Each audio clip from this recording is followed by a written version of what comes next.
আমাদের সবার প্রিয় শুভজিৎ দা কিন্তু এখন বিরিয়ানি খাচ্ছে। দাদা কেমন লাগছে? মাটন বিরিয়ানির কোনো কথা হবে না। আচ্ছা, দারুণ হয়েছে। আচ্ছা, অসাধারণ। ফাটাফাটি ব্যাপার কি শুরু তোমার? আচ্ছা। হ্যাঁ, আমাদের কাকা রয়েছে বিরিয়ানি স্পেশালিস্ট বলতে পারি আমরা, সবাই চেনো যারা মোটামুটি ব্লগ দেখো। এই যে কেমন লাগছে তোমার? এতদিন তো আমরা তোমাদের একান্ত আপনের বিরিয়ানি খেয়েছি, আজকে তুমি এখানকার বিরিয়ানি খাচ্ছ, তোমার কেমন লাগছে? মটনটা খুব সুন্দর, মটন অসাধারণ নরম।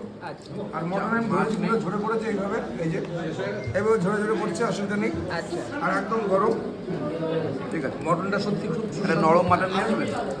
এটা নরম হাড়। দাদা তুমি খাও আর তোমাকে বিরক্ত করবো না। দেখাচ্ছি তোমাকে, দেখো মাটনটার কোয়ালিটিটা দেখো। এই দেখো। এই হচ্ছে মাটন, তার কোয়ালিটি আচ্ছা, দেখে বোঝা যায় রিয়াজির একদম হ্যাঁ জমিয়ে কষিয়ে খাওয়া যায় নাকি? বলবো। আচ্ছা, আর সামনে পেছনে কি কে সব রয়েছে বিরিয়ানি দেখেছো? Expert, biryani expert, biryani king বলা যেতে পারে। কিছু বলার নেই। ঠিক।